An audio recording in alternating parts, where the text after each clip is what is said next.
अगर हमें बुरी आदतों से जीतना है तो बुरी आदतों से लड़ने की आवश्यकता नहीं है, हमें नई आदतें बनानी चाहिए। वो नई आदतें, अच्छी आदतें बुरी आदतों से लड़के उनको ख़त्म कर देगी। तो इससे बुरी आदतों से लड़ने का सिर्फ एक ही तरीका है, कुछ जीतने का एक ही तरीका है, उनसे लड़ना चाहिए। चाहिए बुरी आदत से लड़ना चाहिए, नहीं लड़ना चाहिए? फिर क्या करना चाहिए? नई आदतें बनानी चाहिए। नई आदतों से, नई आदतें लड़ेंगी बुरी आदतों से। तो इसीलिए जब ऊंचा स्वाद आएगा तो निचला स्वाद अपने आप चला जाता है, ऐसा स्वभाव है वास्तव में। तो कपिल गीता, यही भगवान श्री कपिल का ये गीत है जो कि उन्होंने अपनी माता देवहूति के साथ उन्होंने शेयर किया, उनको दिया। अब जिस तरह से जो भगवत गीता है, भगवत गीता के अंदर अर्जुन प्रश्न पूछ रहे हैं और भगवान श्री कृष्ण उनका उत्तर दे रहे हैं, उसी तरह से यहाँ पर माता देवहूति प्रश्न पूछेंगी और भगवान कपिल यहाँ पर जवाब देंगे।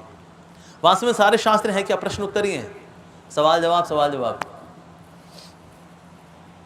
इसलिए हम लोग भी कथा की बात थोड़ा रखते हैं, किसी का कोई सवाल है? और हमारे श्री प्रभुपाद बोला करते थे, asking questions is a sign of intelligence. प्रश्न पूछना ये बुद्धिमत्ता का लक्षण है। अब दो तरह के लोग सवाल नहीं पूछते, एक तो वो जो इनको सब समझ में आ गया, कहता जी हमें कोई डाउट ही नहीं है, डन। और दूसरे वो होते हैं जिनका सब ऊपर से निकल गया है। प्रश्न पूछने के लिए कुछ तो यहाँ अटकना चाहिए ना, अगर सभी कुछ ऊपर से निकल गया है तो प्रश्न क्या पूछे जी। तो शास्त्र जितने भी हैं, चाहे भगवद गीता हो, श्रीमद् भागवतम हो, ये सारा प्रश्नोत्तर प्रश्नोत्तर प्रश्नोत्तर प्रश्नोत्तर। एक प्रश्न पूछता है, दूसरा व्यक्ति उत्तर देता है। यूजुअली ऐसे होता है कि भक्त जो है वो प्रश्न पूछ रहा होता है और भगवान उसका उत्तर दे रहे होते हैं। लेकिन एक समय ऐसा भी हुआ जब भगवान ने प्रश्न पूछे और भक्त ने उत्तर दिए हैं। ऐसा हुआ है? भगवान प्रश्न कर रहे हैं, भक्त उत्तर दे रहे हैं, हुआ। एक बहुत ही, मैं कहूँ फेमस तो नहीं है लेकिन बड़ा गहरा संवाद है, उसका नाम है राय रामानंद संवाद, जिसमें स्वयं भगवान श्री कृष्ण चैतन्य महाप्रभु वो प्रश्न पूछ रहे हैं और भक्त जवाब दे रहे हैं। क्योंकि जैसे हमने कल भी चर्चा की थी, भगवान के बारे में कौन ज़्यादा जानता है, भगवान या भगवान के भक्त? भगवान के भक्त, क्योंकि भगवान के भक्त भगवान से प्रेम करते हैं। जो हमसे प्रेम करता है वो हमारे से ज़्यादा जानता है हमारे बारे में। इसलिए श्रुति और स्मृतियों में स्मृतियाँ ज़्यादा श्रेष्ठ हैं। क्यों? क्योंकि स्मृतियाँ जो हैं भगवान के भक्तों ने अपने भक्ति के भावों से उनको अभिव्यक्त किया है, उनको एक्सप्लेन किया है भगवान की वाणी को, इसीलिए। तो कपिल गीता के ऊपर हम चर्चा करने का प्रयास करें। तो आज तो हम थोड़ा हिस्ट्री में जाएंगे, भगवान कपिल के प्राकट्य तक, उसके बाद फिर उनके शिक्षामृत में हम कल से उसमें गोते लगाएंगे। ठीक है जी। तो देवहूति और कर्दम ऋषि, इनका विवाह हुआ। जो कर्दम मुनि हैं ये ब्रह्मा जी के ही पुत्र हैं, लेकिन ब्रह्मा जी से ज़्यादा शक्तिशाली भी हैं ये। और ब्रह्मा जी ने इस प्रकार से ये जितनी भी आगे जनरेशन्स आई, इनका प्राकट्य इसलिए किया था ताकि आगे जाकर के जनरेशन्स बढ़ें, जनसंख्या बढ़े, पॉपुलेशन बढ़े। तो इस तरह से जनरेशन्स की शुरुआत होती है, तो कर्दम मुनि जैसे महर्षियों से होती है। ठीक है जी। अब साथ ही देवहूति भी हैं जो कि मनु की पुत्री हैं। अब उनके साथ इनका विवाह होने का था। देवहूति ने खुद चुना था कर्दम ऋषि को, जबकि कर्दम ऋषि के पास कोई पैसा वैसा नहीं है। और पहले जो लड़कियां थी वो पति कैसे चुना करती थी, वो अपनी माँ को बोला करती थी कि फला फला जो है प्रभु जी, फला फला भगत जी मुझे बहुत पसंद है, क्या वो मुझे पति के रूप में प्राप्त हो सकते हैं। उसके बाद माँ बोला करती थी अपने पति को कि देखो हमारी बेटी को फला फला जी हैं बहुत पसंद है। इस प्रकार से फिर वो जो पिता है, पिता फिर जाके आगे बात करेगा और रिश्ता पक्का करेगा। और शास्त्र में ऐसा रहा करता था कि अगर कोई स्त्री किसी पुरुष में रुचि दिखाती थी कि ये पुरुष मुझे से विवाह करना है, तो पुरुष उसको मना नहीं कर सकता। सिर्फ एक स्थिति में मना कर सकता है, जब वो प्रभु की भक्ति कर रहा है, अदरवाइज उसको मना नहीं कर सकता, उसको स्वीकार करना ही पड़ेगा। ये कल्चर था एक्चुअली। और उस वक्त कर्दम मुनि देखा जाए तो तपस्या में लीन रहा करते थे। उनके पास तो पैसा वगैरह भी नहीं है, धन ऐश्वर्य भी नहीं है उनके पास, लेकिन फिर भी देवहूति ने चुना कर्दम मुनि को। तो यहां पर सीख मिलती है कि अगर किसी को अपना स्पाउस चुनना हो तो खूबसूरती और पैसा ही नहीं देखना चाहिए, उससे ज्यादा जरूरी है चरित्र देखना चाहिए। एक बार एक लड़की थी, उसने एक वृद्ध व्यक्ति से शादी कर ली। तो उसकी सहेली बोली, अरे तूने उससे क्यों शादी कर ली, वो तो बहुत वृद्ध व्यक्ति है, उसमें क्या देखा तूने ऐसा? तो लड़की बोली, पहला देखा उसकी इनकम, दूसरा उसके दिन कम। तो जगत के अंदर या तो लोग पैसा देख के शादी कर लेते हैं, या खूबसूरती देखकर कि अच्छा लड़का वाला लड़का, अच्छा लड़का मतलब अच्छा दिखने वाला लड़का, अच्छी लड़की मतलब अच्छी दिखने वाली लड़की, अच्छा संस्कार वो, अरे संस्कारों में क्या रखा है जी। तो जगत के अंदर ज़्यादातर लोग अपने स्पाउस को ऐसे ही चुनते हैं। इसलिए हम देखा आजकल ना शादियाँ इतनी हो नहीं पाती, बड़ी मुश्किल से शादियाँ होती हैं, क्योंकि इतनी हाई एक्सपेक्टेशंस हैं विवाह से पहले। स्त्रियों को भी चाहिए कि ऐसा पुरुष मिले जो सफ़ेद घोड़े पे दौड़ता हुआ है, उसके बाल लहरा रहे हों, तुड़ तुड़ तुड़ तुड़ करके आए, ऐसे ये प्रजाति कहाँ मिलती है जी, ये प्रजाति विलुप्त हो चुकी है। ऐसे कई पुरुष भी हैं, उनको भी ऐसी स्त्री चाहिए जो एकदम मतलब मक्खन का पेड़ा हो, उसके रेशमी बाल हों और उसमें सब तरह की अदाएं हों। सिर्फ ऐसी ही लड़की देखते हैं। अच्छा लेकिन वो घर अच्छा संभाले, अरे घर संभालना क्या, वो तो नौकरानी देख लेगी जी। लड़की ये होनी चाहिए एकदम झिंटैक होनी चाहिए। हाँ, लेकिन यहाँ पर देवहूति और कर्दम ऋषि ये आइडियल एग्जाम्पल है कि उन्होंने ये इस तरह के बाह्य कारण नहीं देखे चुनने के लिए एक दूसरे को। देवहूति ने देखा कि बहुत ही तपस्वी हैं, बड़े पवित्र हैं, प्रभु के भक्त हैं, चरित्रवान हैं, ऐसे व्यक्ति से मैं विवाह करूंगी। तो देवहूति जी ने इस तरह से उनको चुना था कि मैं अगर विवाह करूंगी तो मैं कर्दम ऋषि से करूंगी, ऐसा। और ये जो पूरा प्रसंग आता है इसमें देवहूति के गुण बताए गए हैं कि किस प्रकार से वो कर्दम ऋषि की सेवा क्या करती थी। उनके चरित्र को लेकर के आता है कि वो कैसे अपने पति की सेवा करती थी। जैसे बताया गया कि वो साध्वी थी। तो साध्वी मतलब ये नहीं होता कि जो गेरुआ कपड़ा पहन लेगी वो साध्वी, और जो घर में रहती है वो गृहिणी। साध्वी, अगर पति साधु है तो पत्नी को भी चाहिए कि साधु हो जाए। क्या हमने देखा पत्नी बहुत दुखी रहती है, कहते हैं साधु हो गए जी, ये हरे कृष्णा करते हैं, ये पहले अच्छे खासे थे, ये भक्ति ने मेरे गृहस्थी खराब कर दी जी। जब से ये इस्कॉन जाना शुरू किया है ये मेरा पति बेकार हो गया एकदम। पहले अच्छा खासा फटी हुई जीन्स पहन लिया करता था, अभी धोती कुर्ते में घूमता है। ये बेइज्जतियाँ होती हैं हमारी। अगर किसी का पति ऐसे भक्त बन गया हो और अगर माता जी इस उम्मीद में है कि किसी दिन मेरा पति जो है वापस आ जाएगा, देखिए ऊंचे स्वाद के बाद कोई वापस नहीं आता। ये भक्ति का ऊंचा स्वाद लेने के बाद कोई वापस नहीं आता। सिर्फ एक ही चारा है, अब आप भी भक्त बन जाओ। नहीं बनोगे तो दुखी रहोगे, बस यही कहते रहो काश काश ये पहले जैसे हो जाएं, काश काश ये पहले जैसे हो जाएं। तो बस इसी भाव में रह करके अपना जीवन खराब करती रहती है माता जी। सेम पति के साथ भी है। अगर आपको लग रहा है कि आपकी पत्नी जो है भक्त बन चुकी है, अब आप सोचो ये पुरानी जैसी हो जाएगी, ऊंचा स्वाद लेने के बाद ही कोई नहीं बदलता। अब तो कोई नहीं आता। अगर आपके सामने करें तो चोरी छुपे कर लेंगे, पास में कोई पार्क होगा वहाँ जाके कराएंगे, लेकिन भक्ति छूटती नहीं है। भक्ति ऐसी चीज़ है। तो इसलिए साध्वी की तरह वो रहा करती थी और सेवा करती थी। और साथ ही संकल्प और संकेत इन दोनों को समझती थी। तो पत्नी के लिए एक और भी चीज़ समझने की है कि पति के संकल्प और संकेत वो समझ जाए। अगर संकेत ना समझे कम से कम संकल्प तो जरूर समझ जाए।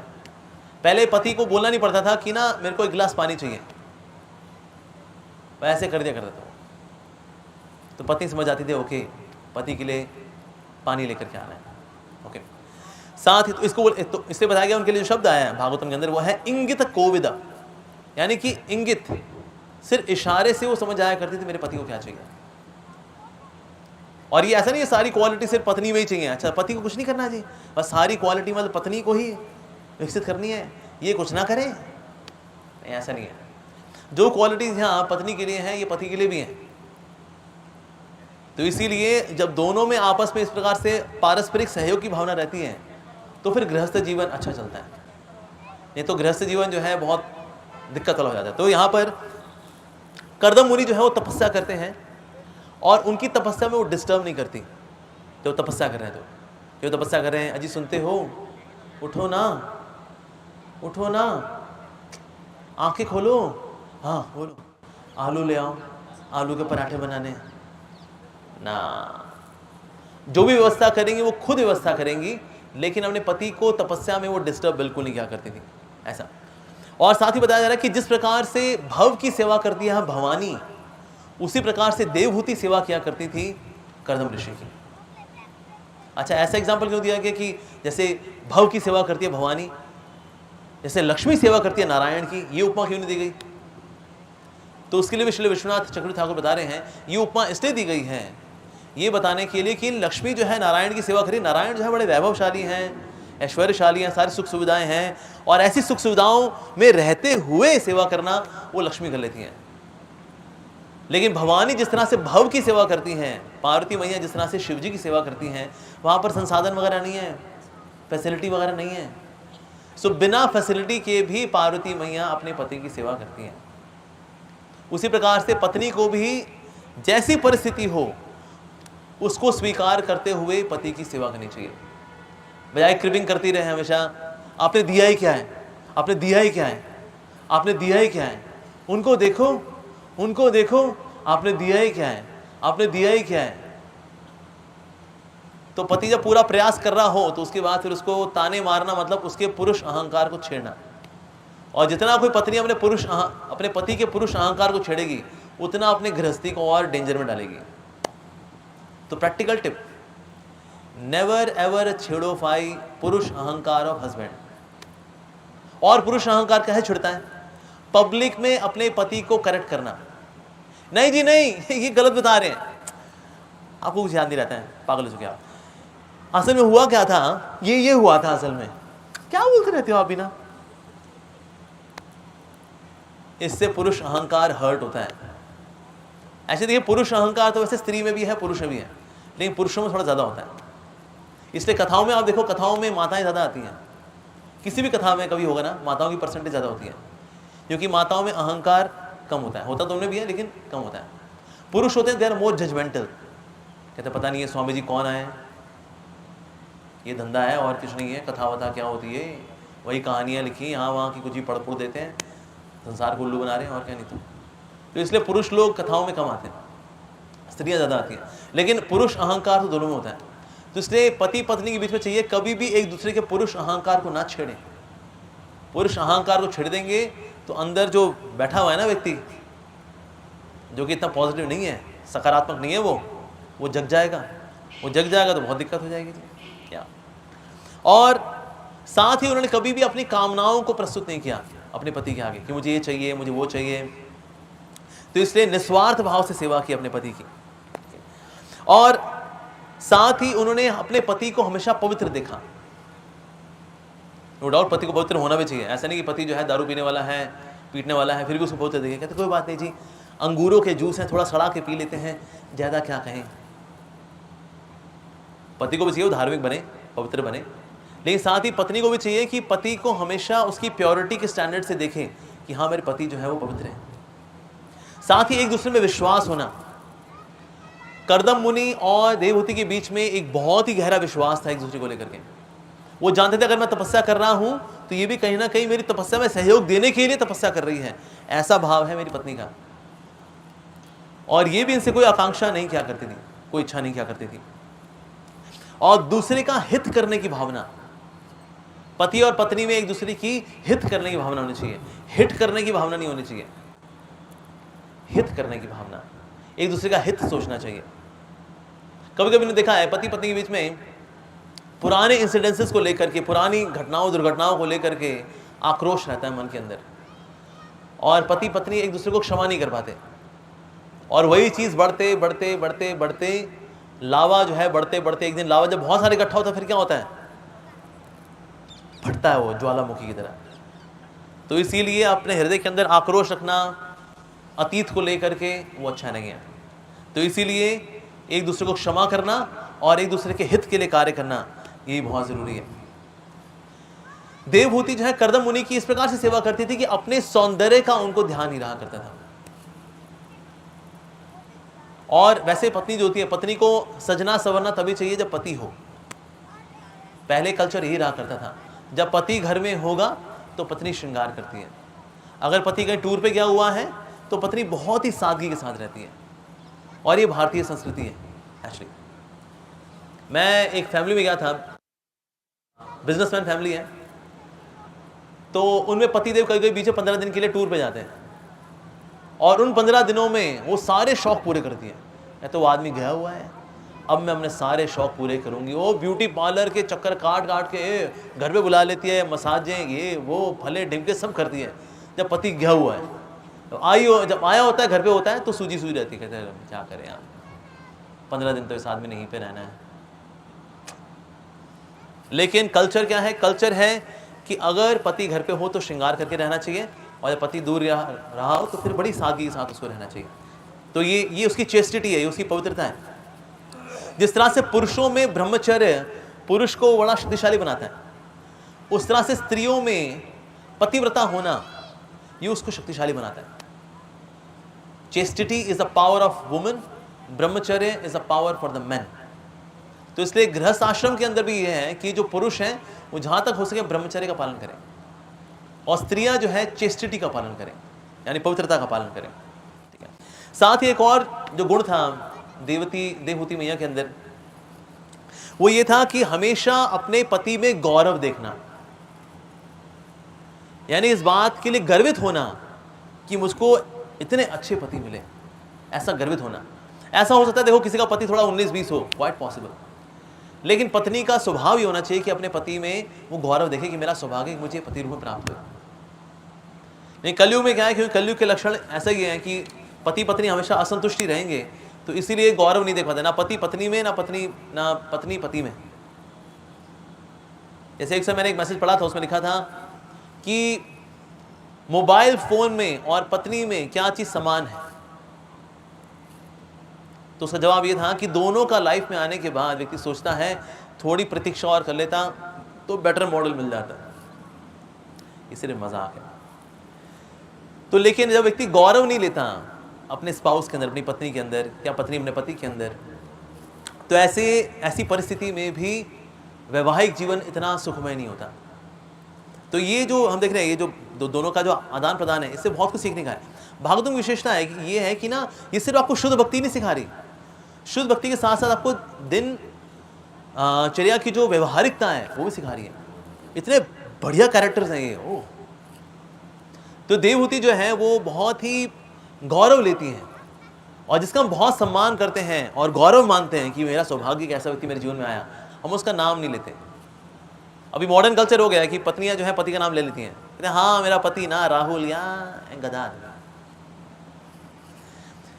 लेकिन पहले कल्चर क्या था? हाँ मतलब वही ना पिंकी के पापा, हाँ वही ना, अजी सुनते हो बबलू के पापा, बबलू के पिताजी, अजी सुनते हो।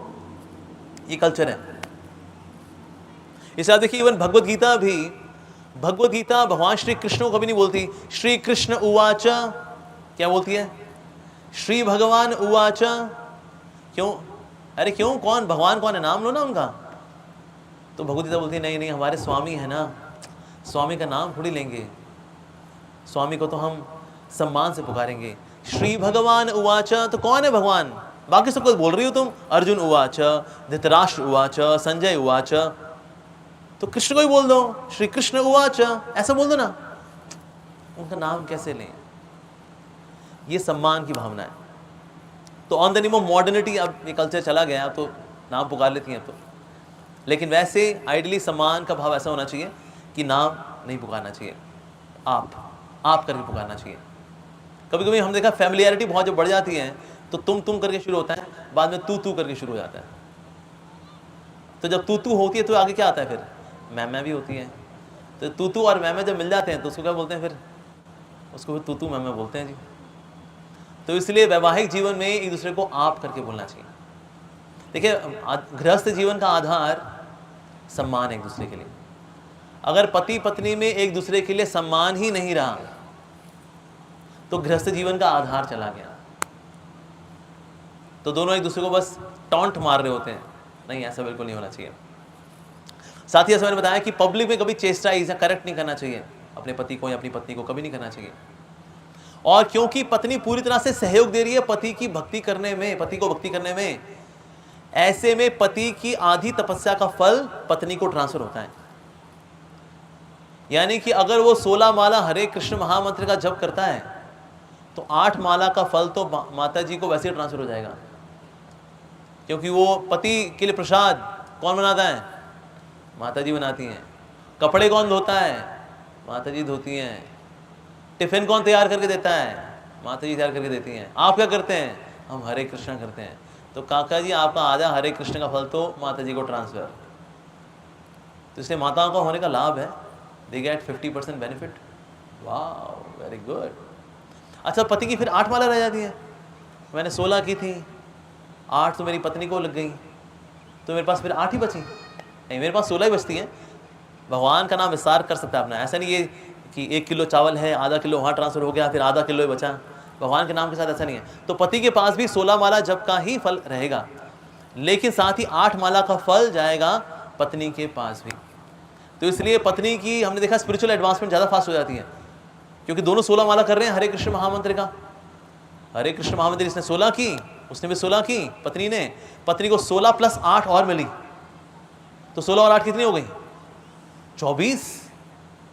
तो पत्नी को फल मिल रहा है 24 माला हरे कृष्ण महामंत्र करने का, पति को फल मिल रहा है 16 माला का। तो ज्यादा तेजी से कौन आगे बढ़ेगा? 16 वाला, 24 वाला? 24 वाला। तो इसलिए पत्नी को ये लाभ मिलता है। साथ ही पत्नी को चाहिए गृहस्थ जीवन में कभी दंभ ना रखे। दंभ का सर्वश्रेष्ठ उदाहरण है वो है किसी पर पुरुष के बारे में मन में सोचना। पतिव्रता होना सिर्फ शारीरिक लेवल पे नहीं होता, बल्कि साथ साथ मन के धरातल पे भी होता है कि मन में भी किसी और पर पुरुष के बारे में ना सोचना। और इससे पत्नी को बहुत शक्ति मिलती है।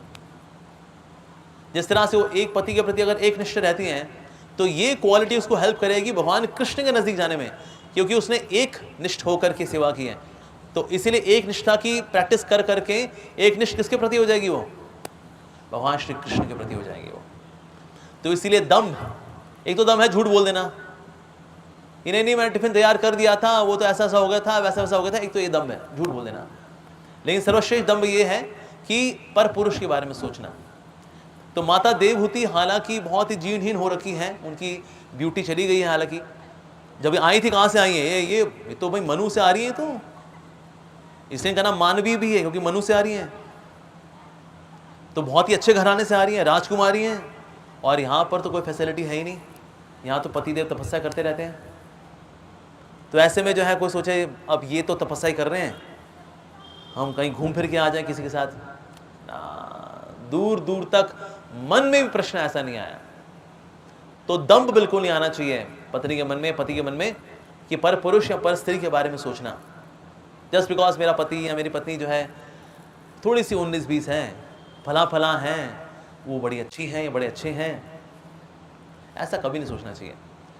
देखिए, हमारे जीवन में जो आता है वो हमारा प्रारब्ध है। हमारा विवाह अगर किसी के साथ होता है, ये हमारा प्रारब्ध है। इसलिए प्रारब्ध जो भी है उसको स्वीकार करना चाहिए। जब हम प्रारब्ध को स्वीकार नहीं करते और जो प्रारब्ध में नहीं है उसके लिए चेष्टा में लगे रहते हैं, इच्छाओं में लगे रहते हैं, काश काश काश, इससे हमारा कर्म का बंधन और गहरा होता है, इससे कार्मिक मैट्रिक्स और कॉम्प्लिकेटेड होता है। तो इसीलिए जो प्रारब्ध में है उसको स्वीकार कर लेना चाहिए। हमारे जीवन में जो भी व्यक्ति आया है, चाहे जो हमारा पति है पत्नी है, ये हमारे प्रारब्ध से आया है, और ये प्रारब्ध आपके आगे के और प्रारब्ध आपको भुगाएगा। तो कभी कभी ऐसा होता है जिनके साथ आपका विवाह हुआ, आप बड़े दुखी होते हैं, मतलब इनके साथ। अच्छा, विवाह कराया किसने? पंडित जी ने विवाह कराया। कहते हैं बड़े गुण मैच होते हैं जी, ऐसा लड़का फिर ना मिलना जी, कर दो जी चटमंगनी पटब्या। बाद में किसी और पंडित को दिखाओ, कहते किसको दिखाया था आपने जी? कोई गुण अगर तो मैच हो नहीं रहे यहाँ पर। वास्तव में आपके प्रारब्ध में जब होना है, पंडित जी ही शादी कराएंगे आपकी, भले आपके गुण मैच नहीं होते। 5 गुण मैच होते हैं, 7 गुण मैच होते हैं 36 में से, लो जी। तो इसीलिए संतोष की भावना रखनी चाहिए। साथ ही द्वेष नहीं रखना चाहिए एक दूसरे के लिए, द्वेष नहीं रखना चाहिए। द्वेष कैसे आता है? प्रतिस्पर्धा की भावना से। ज्यादा बेटर कौन है, ज्यादा श्रेष्ठ कौन है? प्रतिस्पर्धा की भावना। पति और पत्नी में दोनों के अपने अपने रोल हैं गृहस्थ जीवन में, क्योंकि दोनों के रोल ही अपने अपने अलग अलग हैं। तो इसीलिए प्रतिस्पर्धा होना ये मूर्खता है वास्तव में। तो इसलिए प्रतिस्पर्धा की भावना नहीं होनी चाहिए, द्वेष नहीं होना चाहिए। सेवा करने में कभी आलस्य नहीं होना चाहिए। पति को भी पत्नी की सेवा करने में कभी आलस नहीं दिखाना चाहिए, और पत्नी को भी कभी पति की सेवा करने में आलस नहीं दिखाना चाहिए, तुरंत उठना चाहिए। मैं देखा पहले जो पीढ़ी के लोग हैं, इवन व्यक्ति बीमार भी है और पत्नी ने बोला मुझे फला फला चीज़ चाहिए, अभी लेकर के आते हैं, उसको 101 की बुखार है, उसको नो आलस, बिल्कुल आलस्य का कोई स्थान नहीं चाहिए। तो इसलिए सेवा करने के लिए हमेशा आतुरता दिखानी चाहिए, आलस नहीं दिखाना चाहिए।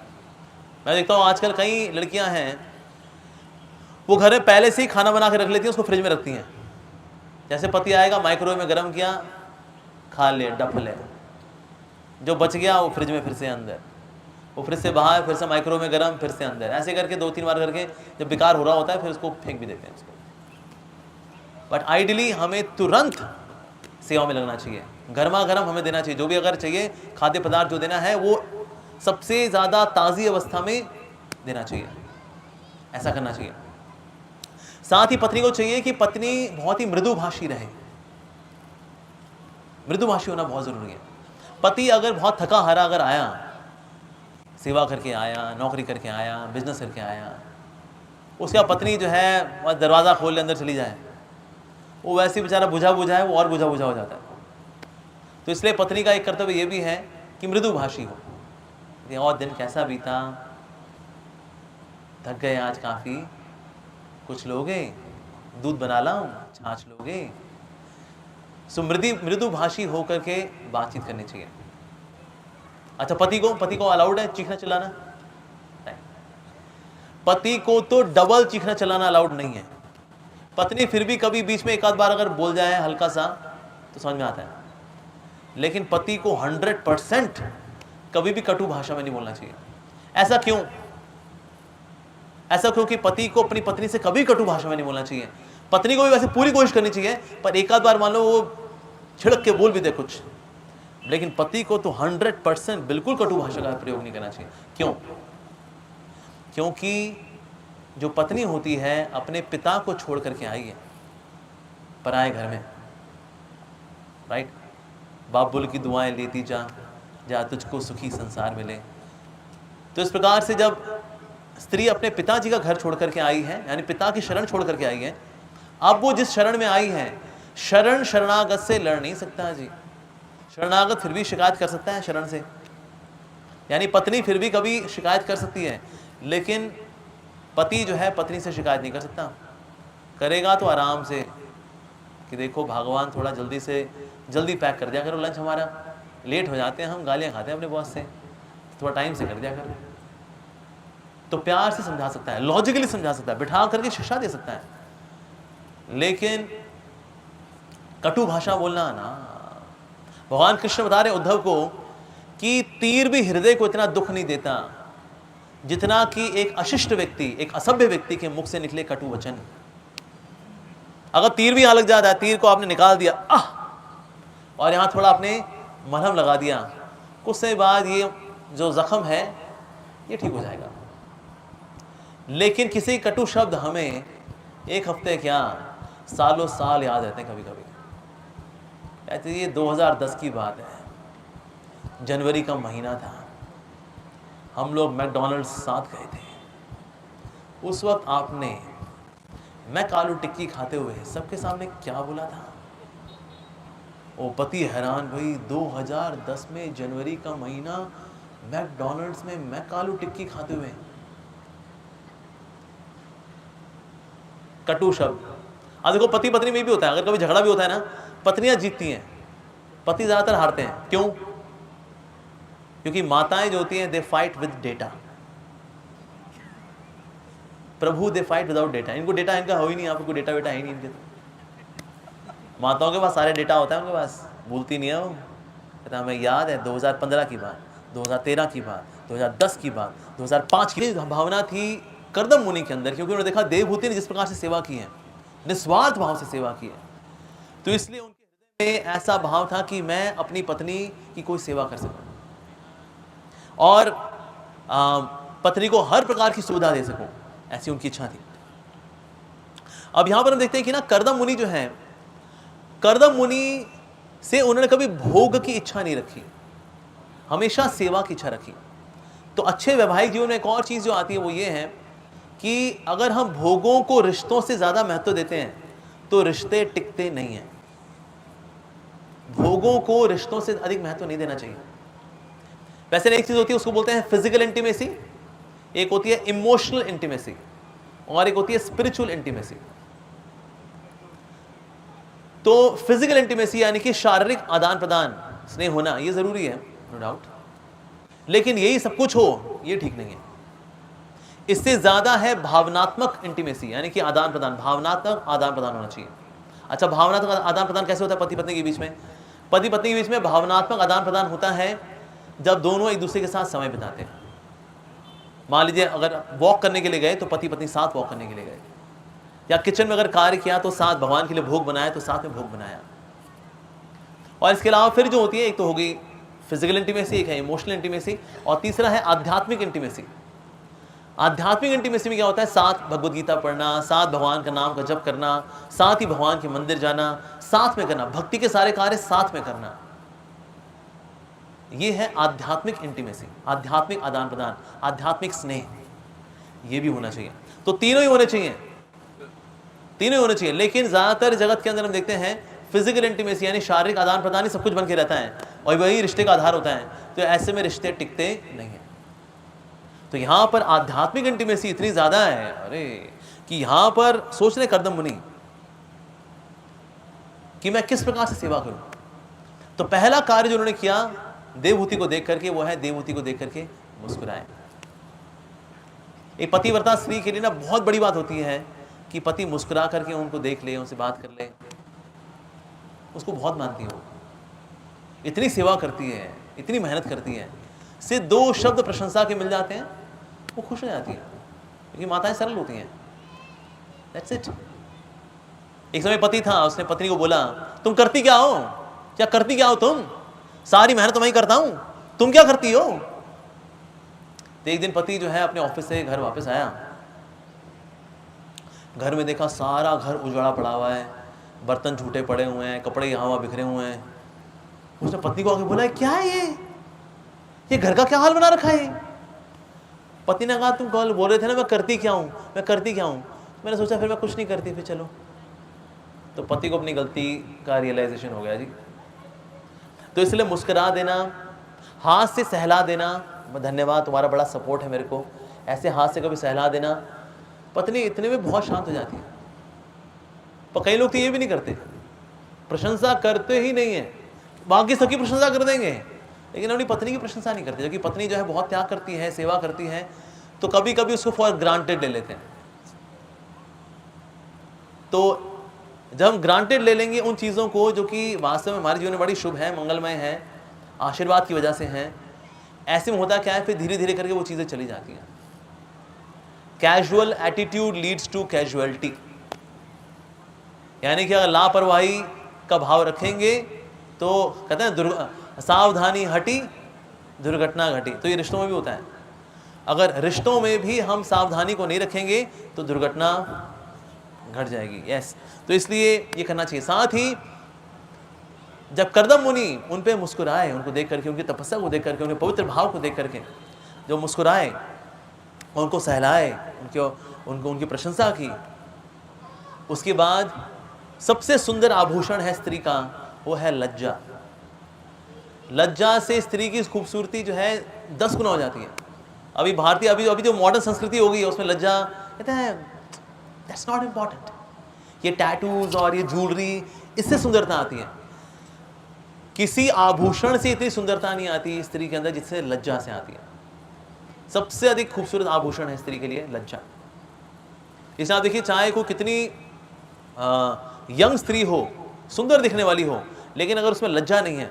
दूसरी ओर एक स्त्री है जो कि अच्छे से ढक करके बैठी हुई है, सम्मान का भाव किसकी ओर जाता है? स्वाभाविक रूप से जो लज्जा का आभूषण पहनी हुई है। तो लज्जा जो है बड़ा सुंदर आभूषण है, इसको पहने रखना चाहिए। तो इसलिए वो इसको हमेशा धारण किए रहती थी। तो ये देख करके बहुत प्रसन्न है कर्दम मुनि। तो कर्दम मुनि के अंदर इच्छा थी, बताइए मैं आपकी क्या सेवा करूं, आपने इतने समय मेरे को इतना सहयोग दिया है, आज तपस्या में अगर सफल हुआ हूं तो आपकी वजह से, तो इसलिए आप जो कहेंगी मैं आपको देने के लिए तैयार हूं। तो देवहूति जो है उन्होंने 3 चीज़ें मांगी। उन्हें पहले तो उनसे मांगा कि मुझको एक अच्छा घर चाहिए, स्त्री को रहने के लिए एक अच्छा घर चाहिए होता है। दूसरा, मुझे अच्छा स्वास्थ्य चाहिए ताकि मैं आपकी और अच्छे से सेवा कर सकूं। और तीसरा, मुझे एक संतान चाहिए। तो ये 3 बहुत ही बेसिक नेसेसिटीज़ हैं जो कि कोई भी स्त्री मांगेगी और उससे उसको संतोष मिलता है, उससे स्त्री वास्तव में पूरी होती है, पूर्णता आती है उसके अंदर। क्यों? क्योंकि उसको ये 3 चीज़ें मिल जाती हैं। ठीक ठाक घर हो, बहुत आलीशान नहीं, ठीक ठाक घर हो, स्वास्थ्य अच्छा रहे। जितना ज़्यादा स्वास्थ्य खराब होता है उतना मन भी खराब हो जाता है। अब देखा कभी कभी ऐसा होता है, राइट? अगर तन खराब तो मन खराब, मूड ऑफ सा रहता है। तो इसीलिए ये बहुत ज़रूरी है। ये 3 इच्छाएं उन्होंने मांगी अपने पति से। तो पतिदेव कर्दम मुनि अब है तो बहुत शक्तिशाली मुनि है, तो उन्हें घर के तौर पर एक तो उनका स्वास्थ्य अच्छा किया देवहूति जी का, और साथ ही एक विमान इतना बड़ा सा जिसमें कि हर प्रकार का वैभव था, इतना सुंदर विमान जिसमें इतने सब तरह की सुविधाएं थी कि ब्रह्मा जी के लोक में भी जो सुविधाएं हैं वो तुच्छ प्रतीत हो, ऐसा सुख से भरा हुआ स्थान था वो। कि तुम्हें ये चाहिए, ठीक है, मैं तुमको ये भी दूंगा, बिल्कुल। तो इस प्रकार से उनकी सारी इच्छाओं को पूर्ण करने के लिए उन्होंने ये सारी सुख सुविधा दी तो विमान के अंदर। और फिर उनको जाकर बोला कि ओके, जब तुम्हें जो चाहिए, तुम्हें संतान चाहिए, मैं तुम्हें संतान भी दूंगा। तो इस तरह से उनको 9 पुत्रियां भी प्राप्त हुई, ठीक है। अब 9 पुत्रियां प्राप्त हुई, लेकिन अब उसके बाद उनका मन था पुत्रियां तो हो ही गई हैं, अब मेरा कार्य हो गया, संतान चाहिए थी, संतान तो मैंने दे ही दी है, अब मुझको चलना चाहिए, नाउ लेट मी रिटायर। तो देवहूति ने कहा, अरे अगर आप चले जाएंगे तो पहली बात तो मैं जिनकी सेवा करती आई हूं, मैं आपकी सेवा कैसे करूंगी अगर आप घर छोड़ के चले जाएंगे तो इसलिए बहुत व्यथित हो गई देवहूति जी। तो सबसे मुख्य कारण था कि अपने पति की सेवा से बहुत अधिक आसक्त थी। दूसरा कारण, उन्होंने कहा ये 9 पुत्रियां जो हैं, 9 पुत्रियों का विवाह कौन करेगा? बेटियों की शादी करना ना बहुत बड़ी बात होती है। पहले के समय में ना अगर किसी का बेटी का विवाह होता था तो लोग पूछा करते थे, और जी बेटी की शादी में कितने जूते घिसे, मतलब कितना चल चल के गए ढूंढने के लिए, यहाँ गए वहाँ गए। अब तो खैर गाड़ियाँ आ गई हैं, ओला उबर, तो जूते कैसे घिसेंगे। लेकिन पहले तो चल चल के जाना होता था, इस गांव से उस गांव से उस गांव, कि अपनी बेटी के लिए सबसे बेहतरीन पुत्र मिल जाए, वर मिल जाए। तो इस खोज में, इस तलाश के अंदर जूते घिसा करते थे। तो उसने कहा इतनी अब ये पुत्रियां हैं, भला इनका विवाह कैसे होगा? पिता को बहुत बड़ी टेंशन होती है, बेटी बस बेटी ब्याह जाए जी, बस बेटी बस अपने घर चली जाए, सुखी हो जाए, बस और कुछ नहीं चाहिए जी, हम तो गंगा नहाए ऐसा मान लेंगे, एक बार बेटी एक अच्छे घर चली जाए। तो यहाँ कितनी बेटियां हैं? 9 बेटियां हैं। तो इसलिए बहुत ज़्यादा व्यथित है। वो सोच रही थी अगर आप चले जाओ तो ऐसे कैसे होगा। तो साथ ही उनकी बड़ी इच्छा थी कि एक ब्रह्मनिष्ठ पुत्र भी प्राप्त हो। उनका पता था ब्रह्मनिष्ठ नहीं, स्वयं परम ब्रह्म भगवान कपिल उनके यहाँ प्रकट हो जाएंगे।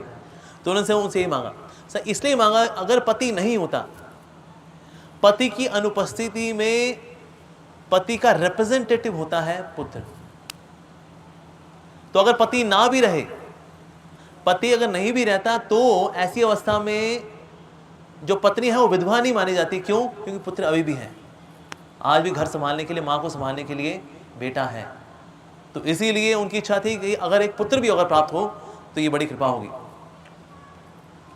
तो लेकिन कर्दम मुनि ने कहा, लेकिन आपके पास सब कुछ है तो सही, क्यों चाहिए आपको एक ऐसा धार्मिक पुत्र, क्यों चाहिए? सारे ऐशो आराम यहाँ पर है ही है, और ये जो बेटियां हैं इनका विवाह में हो जाएगा, वो चिंता मत करो आप, ये धार्मिक पुत्र क्यों चाहिए आपको? तो कर्दम मुनि ने पूछा उनसे, बेटा अपना भोग करिए, आप यहाँ पर इतना बढ़िया मैंने व्यवस्था कर दिया आपके लिए, आप यहाँ पर यू जस्ट एंजॉय, और मैं चलता हूँ अब तपस्या करने के लिए। ऐसा उनका भाव था। तो वहाँ पर वो क्रंदन किया उन्होंने कहा मुझे जो भोग करने थे मैंने भोग कर लिए हैं, आपने इतनी अच्छी सुविधा दी, मैंने जो भोग करने थे वो तो कर लिए हैं, अब मैं भक्ति में अपना मन लगाना चाहती हूँ। तो कोई व्यक्ति सोच सकता है देवहूति जी ये भी भोग किया क्या इन लोगों ने भी? देखिए वैसे इनका भोग करना होता तो है, लेकिन भोगों में लिप्त नहीं होते। एक होता है भोग करना और एक होता है भोगों में लिप्त हो जाना, मतलब मन जो है आपका पूरा भोगों में लिप्त रह जाए। भोगों में मन को लिप्त नहीं होना चाहिए। तो इसे भोग हुए क्योंकि भोग किसके लिए हैं? भोगने के लिए। तो ये सब करने के बावजूद उन्होंने कहा कि ये सब है, ये सारी सुविधा आपने दी हुई है, लेकिन मैं अब भक्ति में अपना मन लगाना चाहती हूं। तो इसलिए मैं चाहती हूं कि मुझे एक ब्रह्मनिष्ठ, एक शुद्ध पुत्र प्राप्त हो, और ये आपकी कृपा के बिना ये संभव नहीं है। तो हालांकि मैंने आपकी सेवा की और आपने मुझको इतना कुछ दिया, लेकिन जो आपका वास्तविक धन है वो मुझे नहीं मिला। आपका वास्तविक धन है भक्ति, मुझे भक्ति दीजिए। उसके बाद कई सारे एग्जाम्पल्स दिए उन्होंने कि अग्नि के अंदर चाहे किसी भी वस्तु को डाला जाए, लेकिन अग्नि उसको जलाती है। अग्नि भेदभाव करती है? नहीं करती। इस तरह से भले हुई कोई सकाम भाव से आए, निष्काम भाव से आए साधु के पास, उसका कल्याण तो होगा ही होगा। अगर पारसमणि है, पारसमणि के पास अगर कसाई अपना चक्कू लेकर के आए और राजा अपनी तलवार लेकर के आए, पारसमणि दोनों को सोना बनाता है। अगर कोई गंगा नदी में जाए, गंगा नदी में चाहे कोई पापी स्नान करे या पुण्यात्मा स्नान करे, गंगा मैया दोनों का कल्याण करती हैं। तो ये सारे उदाहरण दिए, ये सारे उदाहरण दिए देवहूति माता ने कर्दम मुनि को, ये बताते हुए कि मैंने भी आपकी सेवा की, हो सकता है मैंने शुद्ध भाव से ना की हो, क्योंकि मेरे को इतनी सारी सुख सुविधा मिल गई और मैं बड़ी संतुष्ट हो गई, लेकिन मैं आपसे आपका वास्तविक धन चाहती हूं, और वो है भक्ति। तो साधु संतों के संपर्क में जब आए तो प्राइमरीली हमें क्या प्राप्त होना चाहिए? भक्ति। कई बार लोग साधु के पास आते हैं, साधु से आशीर्वाद लेते हैं, पर किसके लिए? सांसारिक लाभ के लिए। कई बार लोग आते हैं, अरे बस महात्मा जी आशीर्वाद दे दो, ऐसे हाथ रख दो बस यहाँ पर, हमारा घर बार फले फूले, बिजनेस हमारा फले फूले, पैसा आता रहे, तो बस आप आशीर्वाद दो महात्मा जी। तो कई लोग महात्माओं से सिर्फ ये आशीर्वाद देते हैं। एक समय प्रभुपाद जी हमारे ट्रेन में ट्रैवल कर रहे थे, तो ऐसे एक बिजनेसमैन आया, मारवाड़ी बिजनेसमैन था। तो उसने बोला, अरे महात्मा जी, स्वामी जी आप हरे कृष्णा वाले ही हैं जिन्होंने पूरी दुनिया में हरे कृष्णा की धूम मचाई हुई है। अरे ये तो बड़े दुर्लभ दर्शन हो गए हमें, बस आप स्वामी जी आप आशीर्वाद कर दो, आप आशीर्वाद कर दो। अब श्री प्रभुपाद जी के आसपास ना उनके शिष्य बैठे हुए थे, जिनके हेड शेव हो रखे थे, तिलक लगाया हुआ था, हेड शेव हो रखा था, धोती कुर्ता में थे। कुछ में कुछ अमेरिकन थे, कुछ यूरोपियन थे, कुछ अफ्रीकन थे, कुछ चाइनीज थे, कुछ एक दो भारतीय थे। तो श्री प्रभुपाद जी ने कहा, तुमको मेरी कृपा चाहिए क्या? हाँ जी महाराज जी, कृपा हो जाए। श्री प्रभुपाद ने कहा, ये देख रहे हो मेरे आसपास, ये मेरे शिष्य, ये मेरी कृपा है, चाहिए दूं? अरे महाराज जी हम चलते हैं, निकल लिए जी पतली गली से।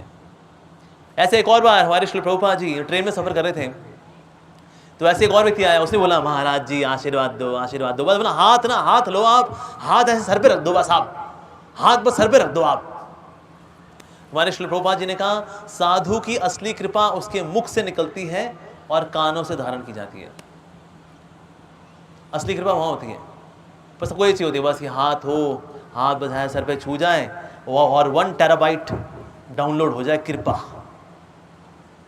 पर ये कृपा है, नो डाउट, आशीर्वाद है ये, लेकिन साधु की असली कृपा कहाँ है? उसकी वाणी में। तो इसलिए साधु संतों के पास जाएं तो क्या करें? सुने, श्रवण करना चाहिए। देखिए साधु महात्मा लेके होते क्या है, वैसे तो उनमें कुछ खास होता नहीं, कुछ बड़े हैंडसम हंकी होना ऐसा तो होता नहीं, साधु लोग तो बड़े सीधे साधे होते हैं। तो साधु महात्मा में क्या है देखने को? कुछ नहीं। साधु के अंदर क्या चीज है? उसकी वाणी। इसलिए साधु महात्माओं के पास जाके ज्यादा बोलना नहीं चाहिए, सुनना चाहिए, बल्कि प्रश्न पूछने चाहिए। श्रील प्रभुपाद जी के शिष्य जो है तैयारी करते थे कि अगले दिन सुबह श्रील प्रभुपाद जी के साथ मॉर्निंग वॉक में जाना है, क्या क्या पूछना है उनसे, तो तैयारी करके जाएंगे वो। तो कभी चार्ल्स डार्विन के वो आर्गुमेंट तैयार करेंगे, अगले दिन उनसे पूछेंगे हम किस तरह से बंदर से आए, ये वो दिस दैट। प्रभुपाद जी उसको कट करेंगे कि किस तरह से हम बंदरों से नहीं आए, हम ऋषि मुनियों से आए। इसलिए हमारा गोत्र क्या बताते हैं हम? कश्यप गोत्र, गर्ग गोत्र, शांडिल्य गोत्र। कोई बोलता है वानर गोत्र? कोई बोलता है ऐसा? कोई जाए हरिद्वार में, क्या गोत्र है आपका? वानर। कोई बोलता है ऐसा? नहीं। लेकिन शिष्य जो है तैयारी करते थे, कभी एरिस्टोटल की फिलॉसफी, कभी प्लेटो की फिलॉसफी, तो कभी साइंस, किसी साइंटिस्ट की फिलॉसफी, वो लेके आए चार्ल्स डार्विन की फिलॉसफी, इसको लेकर ही जाएंगे और प्रभुपाद जी फिर उनका जवाब देंगे। तो साधु के पास जा करके प्रश्न पूछने चाहिए। हमेशा हमारे पास एक कॉपी होनी चाहिए जिससे प्रश्न प्रश्न प्रश्न प्रश्न प्रश्न प्रश्न, we should be like a question bank साधु के पास। और हमारी आसक्तियां मतलब कटती हैं तो कैसे कटती हैं? ये साधु की वाणी है जो आसक्ति काटती है। जो असाधु होगा, जो साधु नहीं होगा ना, कभी आसक्ति नहीं काटेगा। वो हमेशा ऊपरी ऊपरी मीठी मीठी बातें बोलेगा बस, ताकि हमको अच्छा लगता रहे। अच्छा लगा, कथा अच्छी थी, अच्छा लगा, हाँ। लेकिन कभी वो सच नहीं बोलेगा। क्यों? क्योंकि उसका पर्पस है सिर्फ ऑडियंस को इंप्रेस करना बस। लेकिन ऑडियंस का कल्याण करना उसका पर्पस नहीं है। तो इसीलिए उसमें सब प्रकार की कथाएं होती हैं। उसके अंदर नैतिक शिक्षा भी होती है, उसके अंदर दुनिया वाली बातें भी होती हैं उसके अंदर। लेकिन साधु जो होगा, साधु का कार्य है, साधु का मतलब द वन हु कट्स। हमारे आचार्य श्रील भक्ति सिद्धांत सरस्वती ठाकुर प्रभुपाद वो बोला करते थे, हमारी आसक्तियां हैं बकरी की गर्दन, साधु की वाणी है चक्कू। बकरी की गर्दन कैसे कटती है? बकरीद के दिन चक्कू से। उस तरह से हमारी आसक्तियों की बकरी की गर्दन कैसे कटेगी? साधु की वाणी के चक्कू से।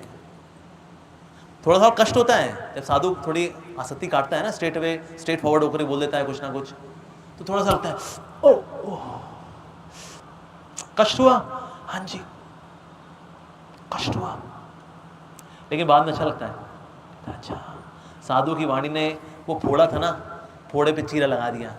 अच्छा धन्यवाद साधु जी, चीरा लगाया फोड़े पे, थोड़ा कष्ट हो रहा है, जल रहा है हल्का हल्का, लेकिन अच्छा लग रहा है, बाद में अच्छा लगता है। तो इसलिए पहले कल्चर यही था, साधु संग करना, साधु संतों का संग करना। साधु संतों के संग में हमारी आसक्तियां कटती हैं।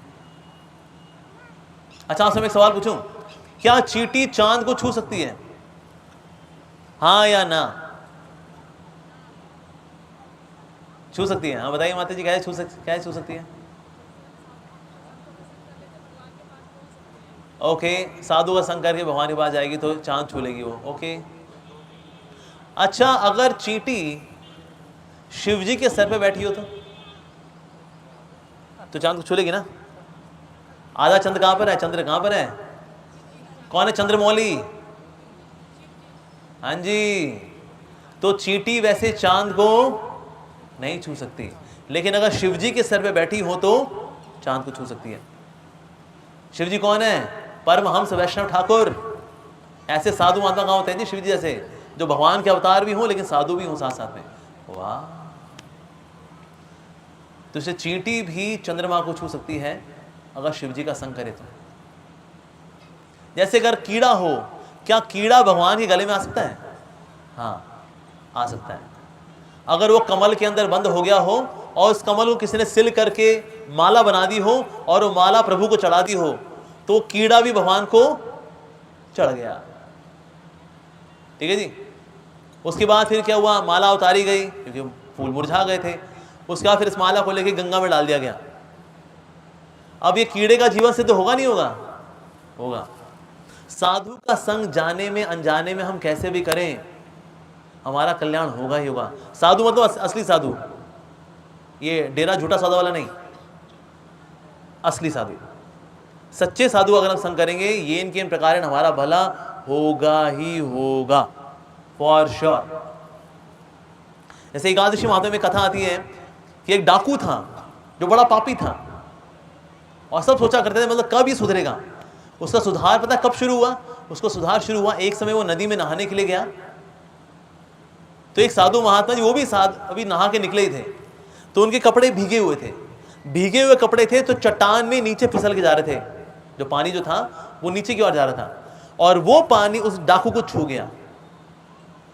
सिर्फ इतना होने मात्र से उसको बुद्धि आई, मैं क्या कर रहा हूं यार जीवन के अंदर, में क्या घटिया काम कर रहा हूं मैं। लेकिन वो ये भी हैरान था, एकदम से ऐसे सत्विचार भला कैसे आए, कैसे आ गए कि साधु महात्मा के भीगे हुए कपड़ों से भीगा हुआ जो बहता हुआ जल था वो नीचे जाकर के तो डाकू को छू गया इतने में। साधु संत महात्मा से इतना कल्याण होता है। इवन भूत प्रेत पिशाच का कल्याण होता है साधु संग करने से। ऐसी कई सारी लीलाएं हैं भक्तों की, संतों की, कि भूत प्रेत पिशाच ब्रह्म राक्षस तक तर गए संतों का संग करके। यहाँ तो माता देव होती हैं। जैसे हमारे एक आचार्य हुए, उनका नाम है श्रील भक्ति सिद्धांत सरस्वती ठाकुर प्रभुपाद। एक घर में एक लड़की थी, उसके ऊपर ब्रह्म राक्षस चढ़ा हुआ था और सब ने भू फू फा सब कर लिया, आबरा का डाबरा, जय काली कलकत्ते वाली। लेकिन जितना फूफा करें उतना और ताकत बढ़ती जाए इसकी। तो उससे पूछा, उसी से पूछा, कहता ओ ब्रह्म राक्षस जी, आप कैसे निकलोगे, आप ही बता दो। कर लिए सारे झाड़ फूक, कर लिए, मैं तरूंगा तो भगवान के शुद्ध भक्त की चरणों की धूली से। अच्छा, भगवान के शुद्ध भक्त की चरण की धूली से? हाँ। तो बताइए जी, कोई ऐसा संत महात्मा है? हाँ है, उसका नाम है भक्ति सिद्धांत सरस्वती ठाकुर प्रभुपाद, उनको लेकर के आओ। तो भक्ति सिद्धांत सरस्वती ठाकुर प्रभुपाद जी आए, उन्हें वहां पर श्रीमद् भागवतम का पाठ किया। श्रीमद् भागवतम का पाठ किया तो जो लड़की थी उससे ब्रह्म राक्षस निकला और पानी के मटके में घुस गया और पानी का मटका ऐसे हवा में ऊपर की ओर आ गया। सब देख के हैरान हो गए, अरे भाई, पानी का मटका ऊपर ऐसे हवा में। उसके बाद ये पानी का मटका नीचे आके गिरा था, नीचे आके गिरा। अभी जो मटका था ये नीचे गिरा था, भक्ति सिद्धांत महाराज ऊपर बैठे हुए थे। पानी नीचे की ओर बहता है, ऊपर की ओर नहीं बहता। ये पानी मटके से फूटने के बाद ये पानी ऊपर की ओर बहने लगा। ये देख के और हैरान लोग रह गए, अरे भाई, ये पानी ऊपर की ओर जा रहा है। ऊपर की ओर बहते बहते बहते बहते आया, भक्ति सिद्धांत सरस्वती ठाकुर प्रभुपाद जी के चरणों को छुआ उसने, और वहीं के वहीं उसको दिव्य रूप प्राप्त हुआ, तर गया। तो इवन भूत प्रेत पिशाच भी तर जाते हैं साधु का संग करके। अब क्योंकि भक्ति महाराज जो है अंग्रेजों के समय में हुए थे, तो अंग्रेजों को ना डाउट था, कहीं ऐसा तो नहीं ये व्यक्ति हमारे खिलाफ कुछ षड्यंत्र रच रहा है। तो एक को कहीं उन्होंने जासूसी भेजे कि जाओ जासूसी करके आओ, ऐसा तो नहीं ये व्यक्ति हमारे खिलाफ कुछ षड्यंत्र कर रहा है। तो ऐसे एक आया व्यक्ति सन मुड़ा करके, शिखा विखा रख करके, धोती कुर्ता पहन करके, है अंग्रेजों का गुलाम, उनका ऑफिसर है, यहाँ पर जासूसी करने के लिए आया। ऐसे क्लास में आके बैठ गया, ऐसे क्लास में आके बैठ गया। वो कथा शुरू की श्रील भक्ति सिद्धांत महाराज ने। कथा सुनते सुनते वो ऐसा खो गया कथा के अंदर, ये भूल गया कि मैं तो जासूसी करने के लिए आया था। और वो 3 घंटा क्लास चली, 3 घंटा वो बैठा ही रह गया। और 3 घंटा कथा सुनने के बाद उसने रिजाइन मारा अंग्रेजों के यहाँ। कहता है मेरे को गुरु मिल गए भाई, क्या करें जासूसी करके। वहीं के वहीं उसने अपना जीवन दे दिया श्रील भक्ति सिद्धांत सरस्वती ठाकुर प्रभुपाद जी को। वाह, ऐसे बहुत सारे उदाहरण। तो इसलिए यहाँ देवहूति मैया कह रही हैं, आपके जैसे परमहंस करदम मुनि मेरे से ये मेरे को जो मिला है ना, ये बड़ा विमान, इसमें भोग इत्यादि, ये असली चीज नहीं है। असली कृपा साधु की होती है भक्ति। शिव जी 2 प्रकार की कृपा करते हैं, एक है सकपट कृपा, एक है निष्कपट कृपा। जो शिव जी भोले भंडारी के जो स्वार्थी फॉलोअर्स हैं उनको मिलती है सकपट कृपा। सांसारिक वैभव, गाड़ी बंगला, ये वो, हाँ ये चीज है, जय हो भोलेनाथ, बम बम बोले, बम बम बोले। लेकिन इनको मिली सकपट कृपा। शिव जी करते हैं निष्कपट कृपा। निष्कपट कृपा क्या है? ये शिव जी बड़ा अहंकार है अंदर, बहुत अहंकार भरा है। ये त्रिशूल लेकर के ना, ये अहंकार नष्ट कर दीजिए। ये भक्ति भजन में बड़ी दिक्कत देता है ये। हाँ, विनम्र भाव से कभी कथा नहीं सुन पाते क्योंकि अहंकार बार बार तंग कर रहा होता है। अबे उठना, अरे बहुत हो गया, अरे चलना, अरे बहुत हो गया यार, अरे चल, अरे वो ढंगा काम कर ले, अरे कब तक सोनेगा तू। ये अंदर से कौन बोल रहा होता है? अहंकार। तो हे शिव जी ऐसी कृपा करें, ये अहंकार नष्ट कर दें। आपके गले में संकर्षण है ना, अगर आप प्रसन्न होंगे तो संकर्षण जी ऐसी कृपा करेंगे कि ना मेरा अहंकार नष्ट हो जाएगा। ये है निष्कपट कृपा। मुझको भक्ति मिले, हरि भक्ति मिले। शिव जी आप कृपा करें, आप शुद्ध भक्त हैं, आप तो परमहंस वैष्णव ठाकुर हैं, कृपा करें। तो अब जो शिव जी देंगे, कृपा करेंगे, भक्ति की जो कृपा है, ये भक्ति देने की कृपा, ये है निष्कपट कृपा। तो शिव जी दोनों प्रकार की कृपा करते हैं, जैसा होगा कस्टमर वैसी मिलेगी कृपा। सांसारिक लाभ चाहिए, हाँ ला ला बिल्कुल, वेरी गुड, ये है सकपट कृपा। पर हमें कौन सी कृपा चाहिए, सकपट कृपा या निष्कपट कृपा? हैं जी, निष्कपट कृपा, यस। तो इसलिए उन्होंने उसकी याचना की और खुद को बोली, मैं तो मूर्ख थी जो आपसे मैंने सही वस्तु नहीं मांगी, आप मुझे भक्ति सिखाइए। तो उस वक्त कर्दम मुनि ने कहा कि अगर आप चाहते हो, आपको भक्ति सीखनी है, भक्ति सीखने के लिए आपके पास स्वयं भगवान के अवतार पुत्र रूप में जन्म लेंगे, इसलिए आप बिल्कुल चिंता मत करिए। उसके लिए आपको क्या करना चाहिए, उसके लिए आपको तपस्या करनी चाहिए, और फिर भगवान आपके गर्भ में आएंगे, भगवान प्रकट होंगे आपके गर्भ में। और बता रहे वहां पर भगवान अस्ते अक्षरो गर्भम, भगवान ऐसे गर्भ में आते नहीं हैं, भगवान गर्भ में प्रकट होते हैं। भगवान पैदा नहीं होते, भगवान प्रकट होते हैं। जैसे सूरज पूर्वी दिशा में प्रकट होता है, सूरज पूर्वी दिशा में पैदा नहीं हुआ। हम नहीं बोलेंगे son what's your father's name, mama's name, और बोलेगा my mother's name is eastern direction. कमल से कंपेयर किया। जैसे कभी कभी चंद्र से भी कंपेयर करते हैं, कृष्ण चंद्र, वृंदावन चंद्र। लेकिन जब भक्त भगवान के दर्शन करता है, एक दिन हमें कभी होंगे भक्ति भजन करते हुए जब, तो उस दिन भक्त क्या करता है, अपने आप को कचोटता है कि मैंने भगवान के सुंदर स्वरूप को मैंने चंद्र से कंपेयर किया, धिक्कार है। चंद्र जिसपे दाग हैं, मैंने उससे भगवान को कंपेयर किया, मैंने कृष्ण चंद्र। देखिए भगवान तो निष्कलंक है और उस पे कलंक है, ये मैंने क्या किया? तो बड़ा कचोटता है, बड़ा दुखी होता है।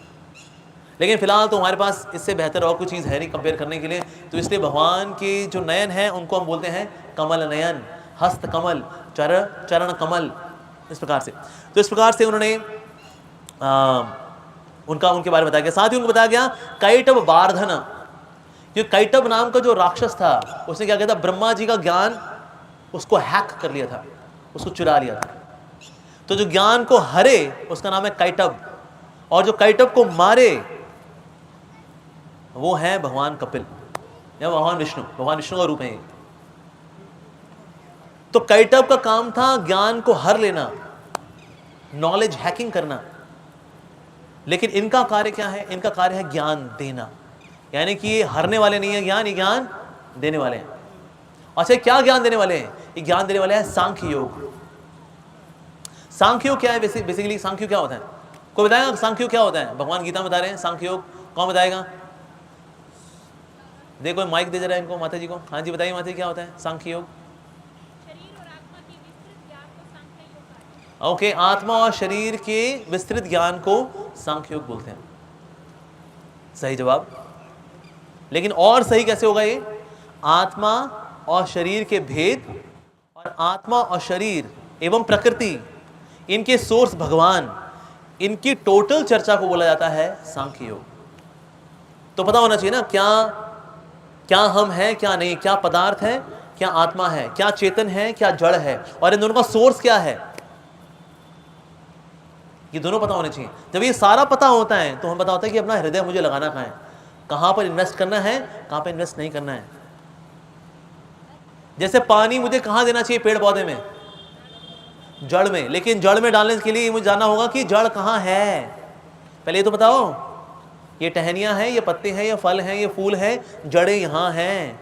ओ, इस नॉलेज को बोलते हैं सांख्य योग, कि जड़ क्या है, टहनियाँ क्या है, फूल पत्ते क्या है, ये ज्ञान जो होता है इसको बोलते हैं सांख्य योग।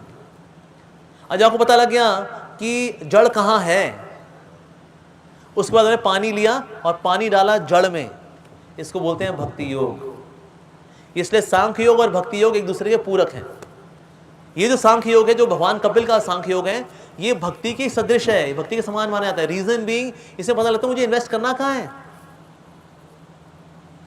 जो नास्तिक सांख्य है वो जड़ और और चेतन दोनों की चर्चा करता है, लेकिन दोनों कहाँ से आए? भगवान से। भगवान की चर्चा नहीं करता। तो ये चर्चा करता है जड़ चेतन से आए, चेतन जड़, जड़ चेतन, जड़ जड़। सब दोनों कहाँ से आए? इसका कोई जवाब नहीं। सब बंटी बबली से आए, बबली बंटी से आई। बंटी बबली, बबली बंटी, बम बम बम बम बम बम। सर ना बंटी बबली से आए ना बबली बंटी से आई, दोनों माता पिता से आए। Case solve. तो यानी कि जितना सिद्धांत नास्तिकता पे आधारित होगा, प्रश्नों के उत्तर नहीं आ पाएंगे। जब हम पूरे सिद्धांत के अंदर भगवान को लेकर के आते हैं तो चीजों के आंसर मिलने शुरू होते हैं। इसलिए आज जितने भी गुरुजी घूम रहे हैं आज मार्केट के अंदर, ये सारे सवालों का जवाब नहीं दे सकते, 100% नहीं दे सकते, क्योंकि सारे सृष्टि के मूल भगवान, उनकी चर्चा ये लोग नहीं करते। भले ही काउंट होते हैं स्पिरिचुअल गुरु, ना ये स्पिरिट की चर्चा करते हैं, ना सुप्रीम स्पिरिट की चर्चा करते हैं। And that's a huge six.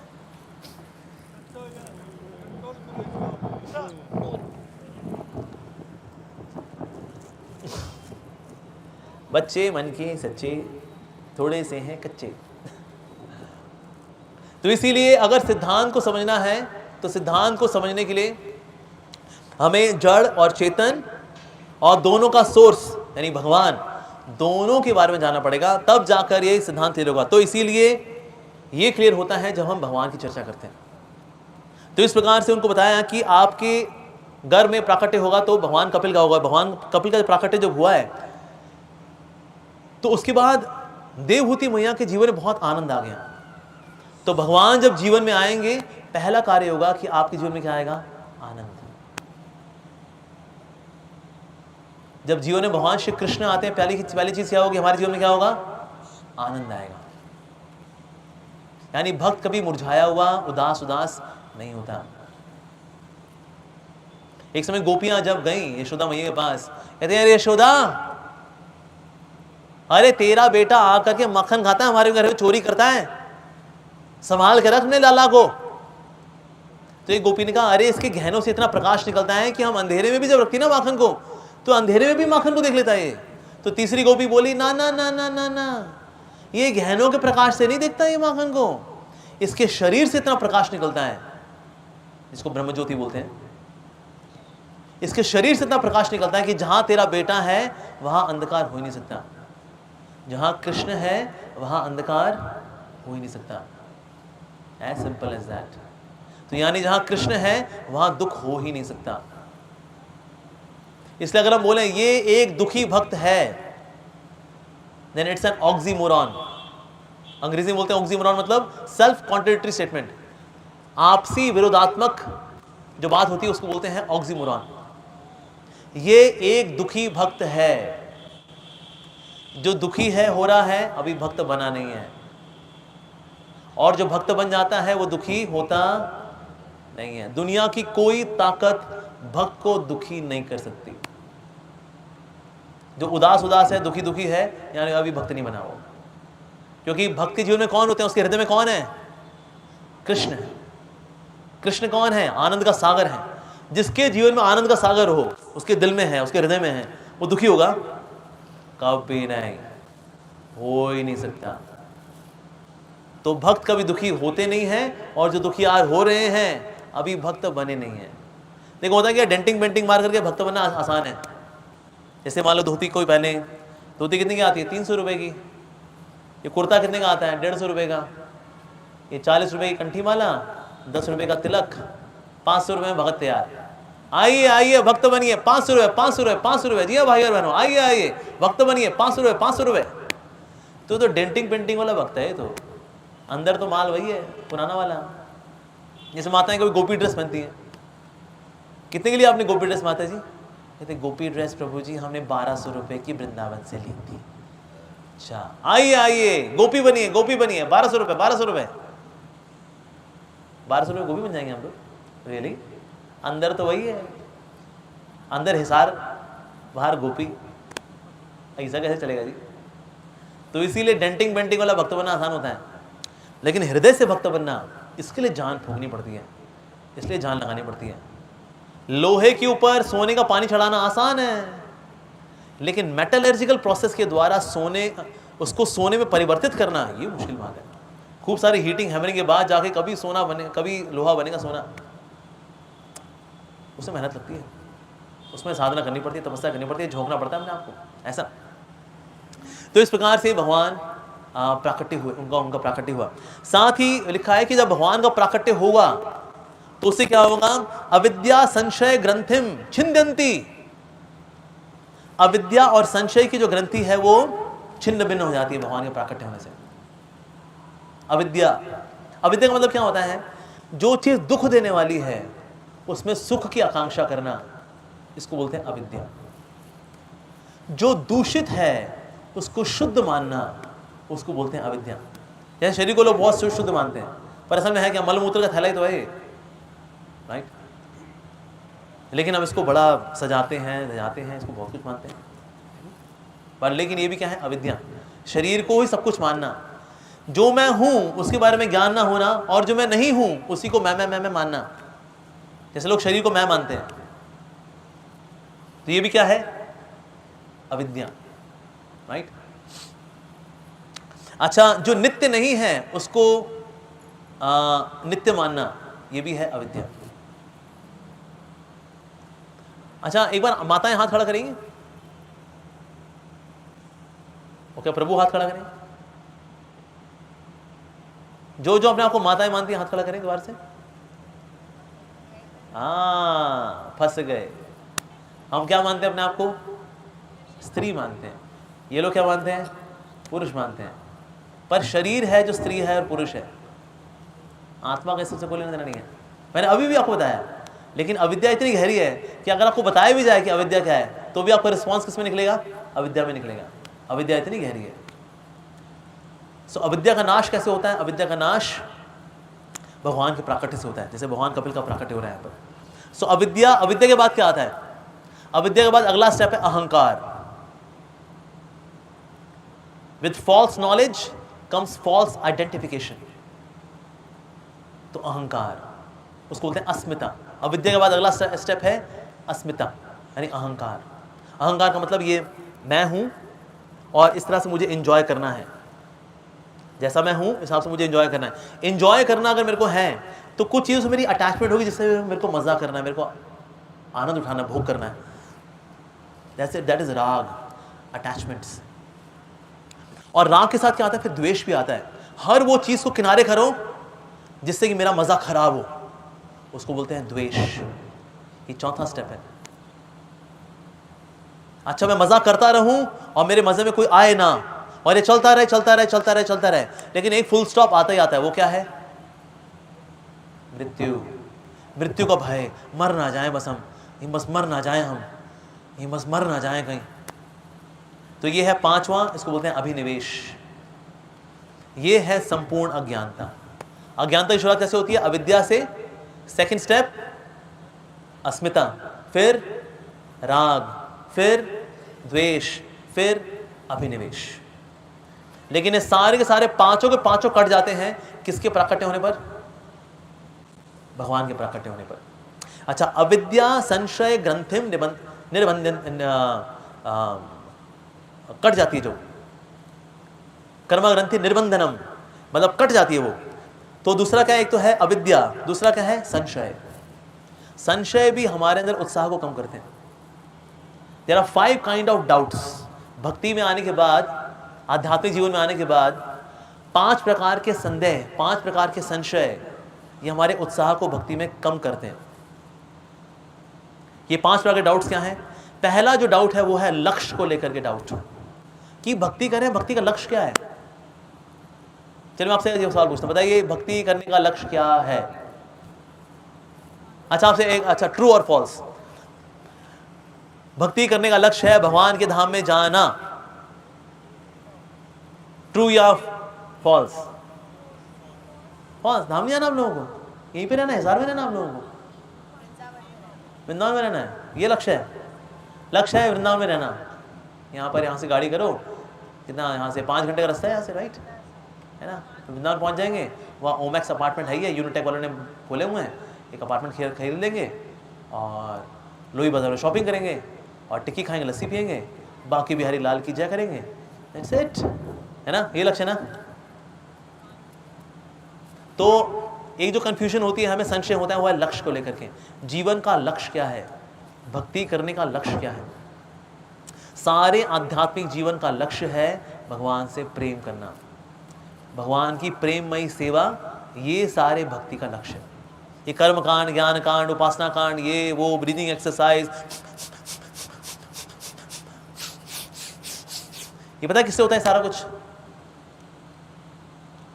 ये यम नियम आसन प्राणायाम, और उसके बाद फिर प्राणायाम के बाद फिर आता है प्रत्याहार, फिर धारण, ध्यान, समाधि। ये क्यों कर रहे हैं भाई? क्यों ये हरे कृष्ण क्यों कर रहे हैं आप? हरे कृष्ण कृष्ण कृष्ण हरे हरे, हरे राम राम राम हरे हरे। क्यों क्यों क्यों क्यों कर रहे हैं ये सब? आप लक्ष्य पता होना चाहिए सब करने का। लक्ष्य है ये जान करके, लक्ष्य क्या है सारी भक्ति का, सारे जीवन का, इनफैक्ट ये एग्जिस्टेंस का, हमारे अस्तित्व का लक्ष्य क्या है, हम क्यों जी रहे हैं, ये मनुष्य जीवन का लक्ष्य क्या है, क्या लक्ष्य है? भगवान का प्रेम, भगवान की प्रेममयी सेवा, ये लक्ष्य है। दूसरा संशय आता है मार्ग, किस रास्ते से वो लक्ष्य प्राप्त होगा? मार्ग, कौन सा मार्ग लें? ये सांस अंदर बाहर करने वाला मार्ग, ये पहाड़ों पे जाने वाला मार्ग, ये उल्टा टंग जाने वाला मार्ग, कौन सा वाला मार्ग? भक्ति मार्ग। भक्ति मार्ग मतलब श्रवणम, कीर्तनम, स्मरणम इत्यादि ये सब करना, ये भक्ति मार्ग को लेके जब संशय होते हैं, ये है सेकंड संशय। थर्ड संशय है व्यक्तित्व को लेकर के, किसके प्रति भक्ति करनी चाहिए? यहां तो 33 कोटि देवी देवता है, कुछ लोग बोलते 33 कोटि मतलब 33 करोड़, पर असल में 33 कोटि मतलब 33 प्रकार के देवी देवता हैं। 12 आदित्य, 11 रुद्र, 8 वसु, 2 अश्विनी कुमार। सो 12 + 11 23, 23 + 8 31, 31 and 2 33, 33 कोटि देवी देवता। पर किसको माने? सनातन धर्म के आज जो मंदिर हैं उनमें तो सभी होते हैं एक साथ। अब ढूंढो जिसको चुनना चुन लो जी। हाँ ठीक है जी, गणपति बप्पा मोरया, मेरे गणपति बप्पा जी हैं। गणपति बप्पा मोरया, धंधा नहीं हो रहा, माल नहीं जा रहा, पैसा नहीं आ रहा, थारो भक्त रो रहा, गणपति बप्पा मोरया। ऐसे ऐसे चुन लेंगे अपना इष्ट, हम चुन लेंगे ऐसे ही। आपको कौन पसंद है? कहते मेरे को 6 पैक वाले हनुमान जी बहुत पसंद है। यस। अच्छा आपको कौन पसंद? कहते मुझे कृष्ण भगवान बड़े पसंद है यार। गर्लफ्रेंड वाले भगवान, मेरे को भी गर्लफ्रेंड चाहिए थी यार। मेरी भी 4-5 हैं, उनकी जितनी किसी की नहीं हो सकती, उनकी तो 10,000 करोड़ है, 10,000 करोड़ गर्लफ्रेंड्स। इतना तो अपने बुद्धि का नहीं है भाई, लेकिन गर्लफ्रेंड वाला भगवान चाहिए अपने को। और maybe I like Hariprasad Chaurasia, तो कृष्णा बांसुरी वाले भगवान। हाँ आपको कौन पसंद है? शिव जी, व्हाट अ पर्सनैलिटी। अच्छा आपको कौन पसंद है? कहते माता रानी शेर पे बैठ करके, ओए बढ़िया है। ईष्ट किसको चुने ये भी क्लियर होना चाहिए, नहीं तो भक्ति का लक्ष्य प्राप्त होने वाला नहीं है। इस जितने लोग बैठे हुए हैं इस जगत के अंदर, गुरु जी बने हुए हैं, चुन लो जिसको चुनना है, बस गुरु हमें चुनो। हाँ पाखंडी बाबा। तो इसलिए आइडेंटिटी पता होनी चाहिए, मैं कौन हूँ, भगवान कौन है, ये आइडेंटिटी, इसको लेकर संशय नहीं होना चाहिए। जो इसको लेकर संशय होता है तो ही भक्ति नहीं हो पाती। चौथा है विरोधाभास। कभी कभी शास्त्रों में म्यूचुअली कॉन्फ्लिक्टिंग स्टेटमेंट्स मिल जाती हैं, आपसी विरोधाभास वाली स्टेटमेंट होती हैं, उनको रिकंसाइल करना भी आना चाहिए हमें। ये चौथा संशय, शास्त्र को लेकर संशय आना। और पांचवा है अपनी योग्यता को लेकर के, क्या भक्ति कर पाऊंगा, क्या मेरे बस की नहीं है यार, घर में इतनी रिस्पॉन्सिबिलिटीज़ है ना, मेरे से नहीं होने का। एक्चुअली इमोशनली ना I am such a bankrupt, मेरे में ना ऐसे इमोशंस वगैरह है नहीं। भक्ति में तो बड़े इमोशंस वगैरह चाहिए होते हैं, आंसू निकालने होते हैं। मेरे तो रेगिस्तान है जी, सालों से एक बूंद ना निकली हमारी। ये भक्ति हमसे नहीं होने की। अपनी योग्यता को लेकर संशय। तो 5 प्रकार के संशय हैं जिसकी वजह से व्यक्ति भगवान में अपना मन नहीं लगा पाता। पहला संशय क्या है? लक्ष्य को लेकर संशय। दूसरा मार्ग को लेकर संशय। तीसरा है व्यक्तित्व को लेकर संशय, अपने बारे में भी और भगवान के बारे में भी, कि मेरा इष्ट कौन हो। चौथा शास्त्रों में जो विरोधाभास है उनको लेकर संशय। और पांचवा है अपनी खुद की योग्यता को लेकर संशय। तो जब इतने सारे संशय होते हैं तो व्यक्ति प्रभु को नहीं जान पाता। लेकिन जब भगवान का प्राकट्य होगा किसी व्यक्ति के जीवन में साधु संघ के माध्यम से, तो उसकी सारी अविद्या भी कट जाएगी, उसका अस्मित भी कट जाएगा, राग द्वेष अभिनिवेश भी कट जाएगा, और साथ साथ में ये पांचों संशय भी कट जाएंगे भगवान के प्राकट्य होने पर।